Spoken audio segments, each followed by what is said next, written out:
Hi there, and welcome to a video on how to navigate this course on eCampus.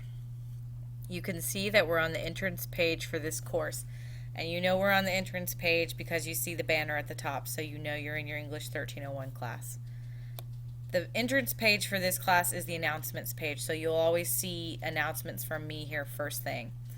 Right now we've only got the one announcement that I sent you guys last week, but eventually we'll have a whole bunch of announcements, and the newest one will always be at the top.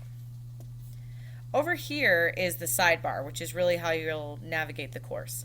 And the first button is Start Here. This is the online course orientation. You've already been in here because that's where this video is, and you're well on your way to getting started. Beneath that is a link back to announcements if you need to see them again. Then you have the syllabus. The syllabus is the most important document in the class. You need to read it very carefully all the way through. I suggest you print out a copy and keep it handy while you're working on class, either next to the computer you're going to use or in a folder you use for class, just so you always have it and can refer to it. Any college class you take is going to have a syllabus, and you need to read it every time. You're held responsible for it whether or not you read it, so reading over it is really important. Beneath the syllabus is the calendar. This is a really broad overview of what we're going to do week by week. It is tentative, so it could change, but this gives you a good idea of what we're going to do this semester.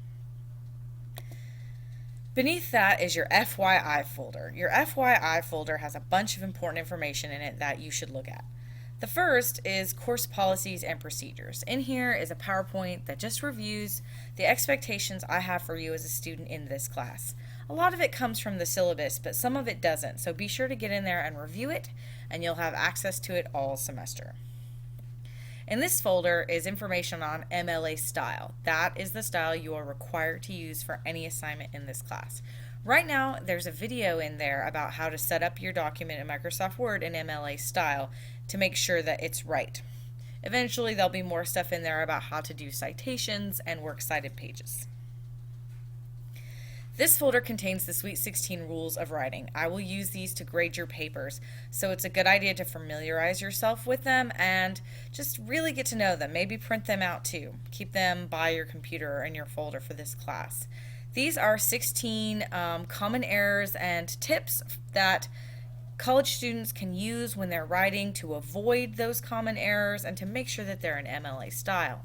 So print this out, familiarize yourself with it, read over it. In this folder is information about how to do a reader response or a short writing. That's a big part of your grade in this class. We'll do a whole bunch of these, so getting in here and reviewing the information in this folder, which has directions and tips, is a really good idea. Finally, you have the extra credit folder. There are a few extra credit opportunities in this class, and this folder tells you how to do them. Next on the sidebar is course content, which is where you'll spend most of your time in this class. Everything that we do in here will happen inside this folder. Right now you can only see week 1, but as we go along there'll be a whole bunch of more weeks. The newest week will always be at the top.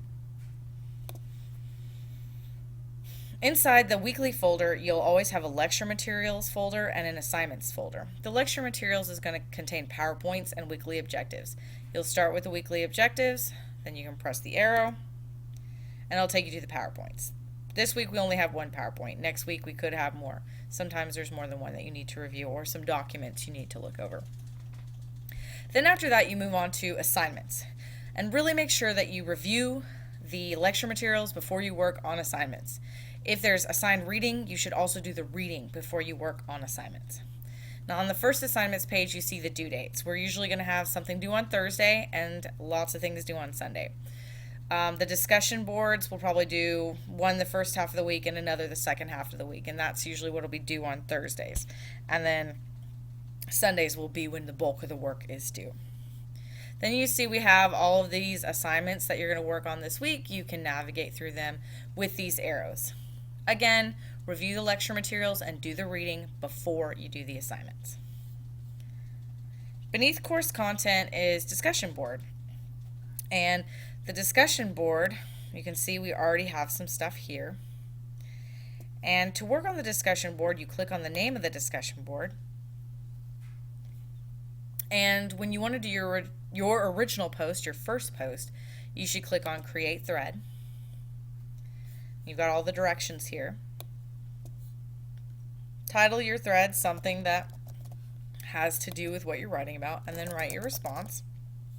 Follow all the directions, then hit Submit. When you want to respond to someone else's thread, you can click on the title of their thread, click on Reply, type your response to them, and submit. From there, you can press OK, and it takes you back to the threads. Beneath that, you have My Grades. My Grades is where you can see all your grades for the different assignments. I don't have any grades, but yours will be listed down in a column all the way down the page. If you want information about me, you can click on My Professor. This has all my contact information and my office hours. And please note that you don't have to come during these office hours. I know some of you can't. You can make an appointment to see me. Then you have eCampus Tech Support. If you're having trouble with eCampus, you can click on that and it'll jump you to help. And then your support services, which has some links to some resources at Eastfield, the Division Disability Services Office, the library, and eConnect. So that's pretty much how you get around in this course. Please let me know if you have any questions.